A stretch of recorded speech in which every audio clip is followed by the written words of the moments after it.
Diberkati oleh Tuhan. Tidak terasa kita sudah ada pada minggu terakhir bulan September. Kita masih dalam bulan hari ulang tahun GPM, walaupun masih dalam gumpulan pandemi COVID-19.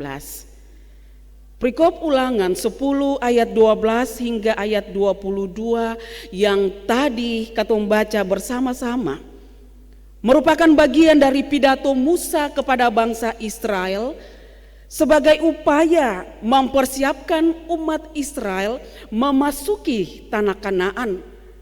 Pidato Musa kepada bangsa Israel sebagai upaya mempersiapkan umat Israel memasuki tanah yang telah dijanjikan Tuhan, yang berlimpah susu dan madu, yang berlimpah-limpah berkat yang Tuhan akan siapkan bagi mereka.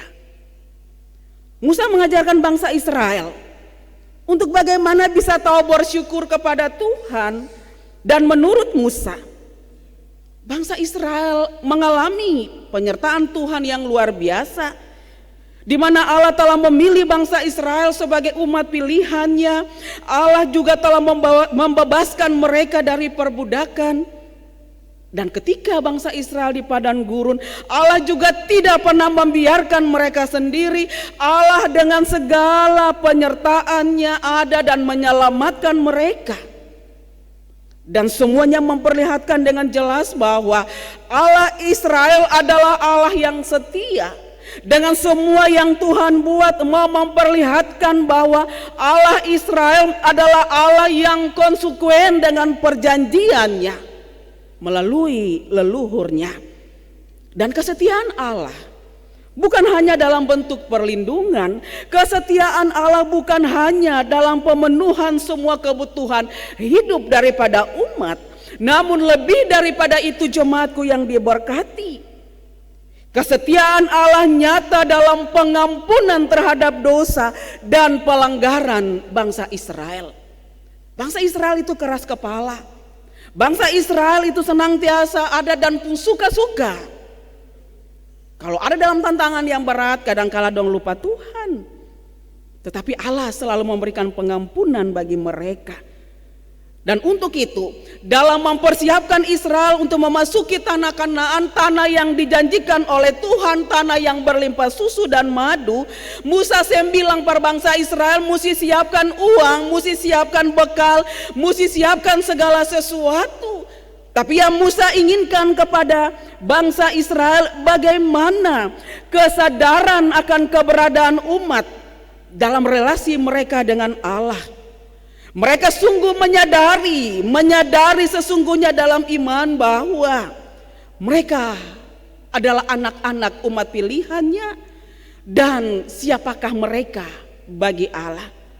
Tanpa Tuhan, umat tidak bisa mendapatkan apa-apa. Musa dengan tegas mendorong umat untuk merespon kuasa dan kesetiaan Allah, dan selalu taat dan terus bersyukur kepada Tuhan. Musa bilang untuk bangsa Israel, ketika ada dan sampai di tanah Kanaan harus tekun dan beribadah dengan sepenuh hati dan jiwa, harus melibatkan Tuhan dan hidup menurut jalan yang ditunjukkannya. Musa juga bilang untuk bangsa Israel, bangsa Israel harus menjaga hati dalam kekudusan untuk dapat mentaati perintah Tuhan. Bangsa Israel harus membela hak anak yatim. Bangsa Israel harus ada dan menunjukkan kasih kepada orang-orang asing. Musa menyampaikan itu kepada bangsa Israel supaya bangsa Israel juga memahami sungguh dan tahu betul bahwa bangsa Israel juga pernah menjadi orang asing di tanah perbudakan di Mesir. Supaya tidak ada kesombongan dalam diri mereka. Mereka tidak menganggap bahwa mereka itu ada dan selalu ada dengan kekuatan mereka. Tapi mereka juga menyadari bahwa mereka juga pernah sebagai orang asing.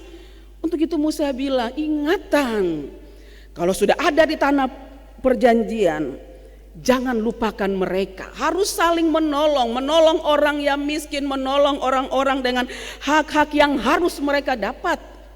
Anak yatim, janda, dengan seluruh kehidupan dan kebutuhan mereka. Itu yang Musa bilang untuk bangsa Israel.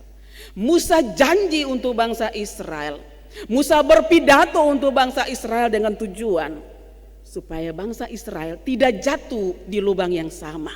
Don't bikin kesalahan lagi ketika menikmati berkat Tuhan. Musa pun menekankan kepada mereka tentang apa yang harus mereka lakukan supaya mereka tidak melupakan Tuhan ketika mereka menikmati berkat-berkat yang Tuhan siapkan di tengah-tengah kehidupan mereka.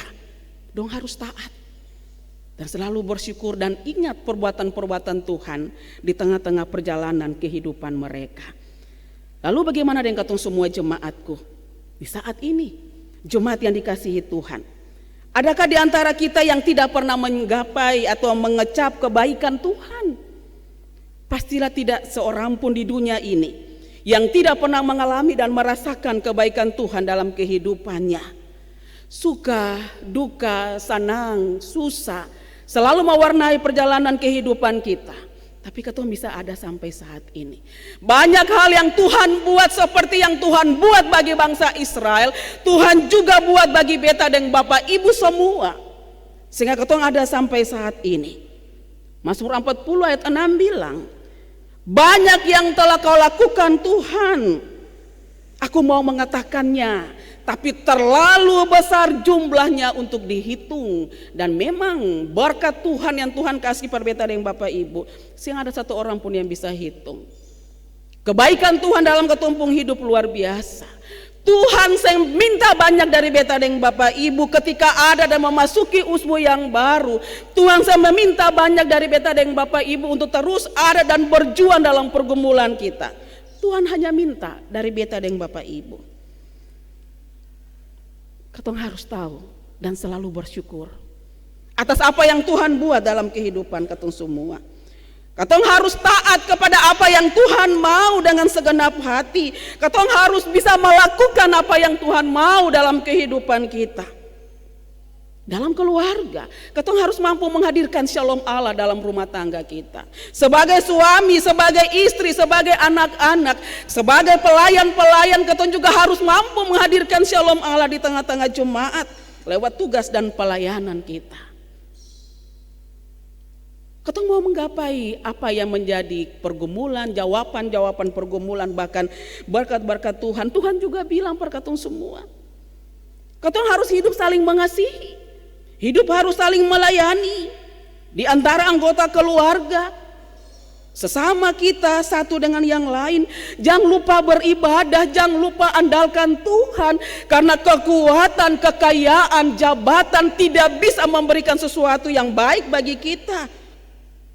Tapi ketika kita selalu melibatkan dan mengandalkan Tuhan, ketika kita bersekutu dengan Tuhan, jerih payah yang akan pernah sia-sia. Sebagaimana Tuhan juga bilang kepada Musa, bilang kepada bangsa Israel, firman Tuhan juga bilang perkataan semua di saat ini, jangan keraskan hati ketika mendengar apa yang Tuhan sampaikan. Jangan keraskan hati ketika Tuhan mau. Katong harus bikin apa yang Tuhan mau dalam ketumpung hidup. Jangan keraskan hati. Katong kadang-kala keras kepala, kadang-kala katong merasa katong bisa dan mampu, lalu selalu mengandalkan kekuatan dan kepintaran. Tuhan bilang jangan. Mau menikmati berkat, mau menikmati susu dan madu, mau diberkati, Tuhan bilang bikin apa yang beta mau. Dan ingat apa yang Tuhan buat pada katong semua. Karena ketika katong selalu bersyukur dan melakukan apa yang Tuhan mau, Tuhan akan memerintahkan berkat dalam ketumpung hidup pribadi, bahkan keluarga. Di minggu depan tanggal 4 kita akan ada dalam ibadah perjamuan asa yang kudus. Mari kita juga mempersiapkan hati kita, hidup kita, pikiran kita. Hilangkan rasa benci dendam dalam kehidupan dan pikiran kita. Katong hidup saling mengampuni, berbagi satu dengan yang lain. Supaya ketika katong ada dan mengambil bagian dalam perjamuan asa yang kudus, katong ada dalam ketenangan dan sukacita. Katong juga harus menjaga kesehatan supaya ketika ada dalam ibadah perjamuan kudus katong tetap sehat. Dan jangan lupa libatkan Tuhan di setiap pergumulan. Usbu yang baru, Tuhan siapkan berkat bagi katong semua. Usbu yang baru katong akan menikmati berkat yang Tuhan kasih. Tinggal bagaimana beta dan bapak ibu mau bikin apa yang entong mau kasih. Tinggal bagaimana beta dengan Bapak Ibu. Mau selalu bersyukur dengan apa yang Tuhan buat dalam ketumpung hidup kasih. Kalau ketong mampu dan melakukan itu semua, ketong pun akan menikmati berkat yang luar biasa di usbu yang baru. Tuhan sayang ketong semua. Amin.